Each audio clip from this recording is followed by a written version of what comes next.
দাদা, আমি কাজের টাকা পেয়ে গেছি। আমিও পেয়ে গেছি। কত পেয়েছিস তুই? আমি পেয়েছি 6,000 টাকা। হ্যাঁ রে বোন, আমিও পেয়ে গেছি পুরো 8,000 টাকা। ভালোই হলো, মাইনাটা পেয়ে গেলাম। এবার বাড়িতে তো বাজারঘাট কিছু নেই, বাজারও করতে পারবো, আর মায়ের ওষুধও কেনা হয়নি, মায়ের ওষুধটাও নিতে পারবো। হ্যাঁ রে দাদা, আগের মাসে তো মায়ের ওষুধ নেওয়া হয়নি, এই মাসে নিতে পারবো। কিছু দিনের জন্য এবার চিন্তামুক্ত হতে পারবো। বল। হ্যাঁ রে। তোমরা তোমাদের মজুরি পেয়ে গেছো? হ্যাঁ মালিক, এই তো একটু আগেই পেলাম। আচ্ছা, তোমরা দুজন কত টাকা মজুরি পেয়েছো? মালিক, আমি 8,000 টাকা আর আমার বোন 6,000 টাকা পেয়েছে। এত কম মজুরি? আচ্ছা, তোমরা কি এত টাকাই মজুরি পাও? হ্যাঁ মালিক, আমি 6,000 টাকা পাই আর দাদা 8,000 টাকা পাই। তোমাদের কোনো ছুটি ছিল না তো? কিংবা আগের মাসে কোনো অগ্রিম টাকা নিয়েছিলে যার জন্য তোমাদের টাকা কাটা হয়েছে? না না মালিক, আমরা কোনো ছুটি করিনি, আমি তো রোজ কাজে এসেছি। আচ্ছা ঠিক আছে, আমি যখন তোমাদেরকে অফিসে ডাকবো তখন তোমরা আমার অফিসে আসবে, ঠিক আছে? মালিক, আপনি আমাদের অফিসে ডাকছেন কেন? আমরা কি কোনো ভুল কাজ করেছি? হ্যাঁ মালিক, আমরা তো কিছু করিনি, আমরা তো ঠিকভাবেই কাজ করেছি। আরে না না, তেমন কিছু না, তোমরা ভয় পেও না। আমার কিছু জিনিস জানার আছে, তাই জন্যই তোমাদেরকে ডাকছি। তো আমি যখন তোমাদেরকে ডাকবো তোমরা আমার অফিসে চলে এসো। ঠিক আছে মালিক। Good morning sir. হ্যাঁ স্নেহা। আচ্ছা স্নেহা, সবাই ঠিকঠাক করে মজুরি পেয়ে গেছো তো? হ্যাঁ স্যার, সবাইকে টাকা দিয়ে দিয়েছি। আচ্ছা, ওই গোপাল আর পূজা আছে না, যারা আমাদের ইটভাটায় কাজ করে, ওদের মাইনা কত? স্যার, ওই গোপালের মাইনে 13,000 টাকা আর পূজার মাইনে 11,000 টাকা। আচ্ছা, তাহলে ওদেরকেও তুমি ওদের মজুরি দিয়ে দিয়েছো, তাই তো? হ্যাঁ স্যার, সবাই মাইনে পেয়ে গেছে। কিন্তু স্যার, আপনি এতবার জিজ্ঞেস করছেন, কিছু হয়েছে নাকি? একটু ওয়েট করো, বলছি।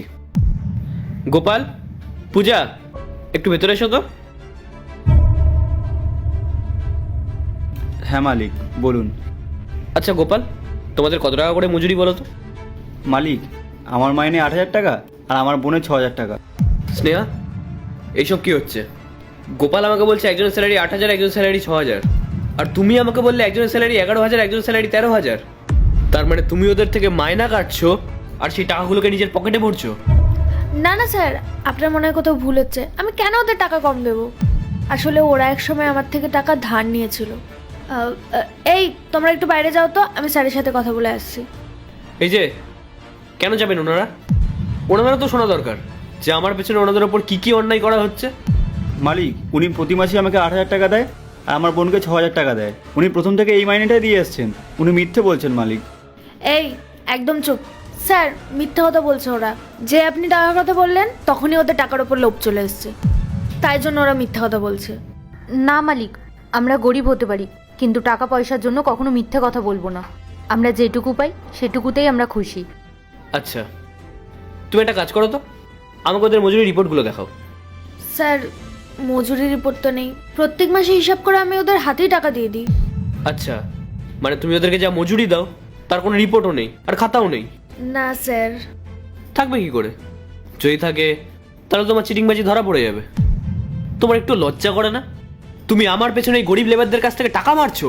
মালিক, উনি প্রতি মাসে আমাদের হাতেই টাকা দেয়, আমার 8,000 টাকা আর আমার বোনের 6,000 টাকা, আর কোনো সইও করায় না।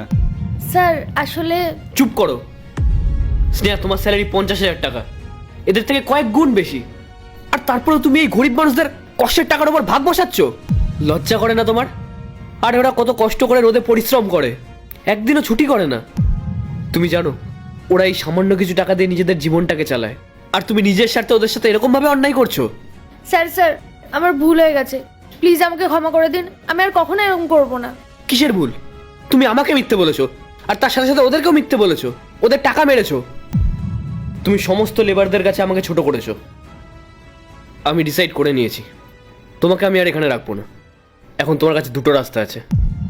এক, তুমি যাদের যাদের কাছ থেকে টাকা মেরেছো তাদের প্রত্যেককে তাদের প্রাপ্য টাকা ফিরিয়ে দেবে, আর তুই চলে যাবে।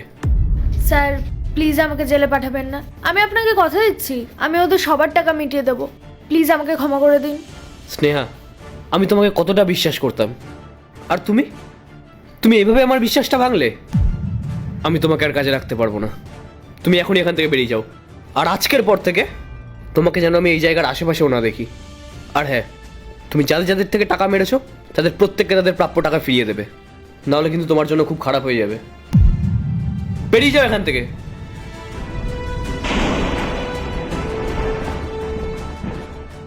আর তোমরা একদম চিন্তা করবে না, তোমরা তোমাদের প্রাপ্য টাকা পেয়ে যাবে। ধন্যবাদ মালিক। ধন্যবাদ।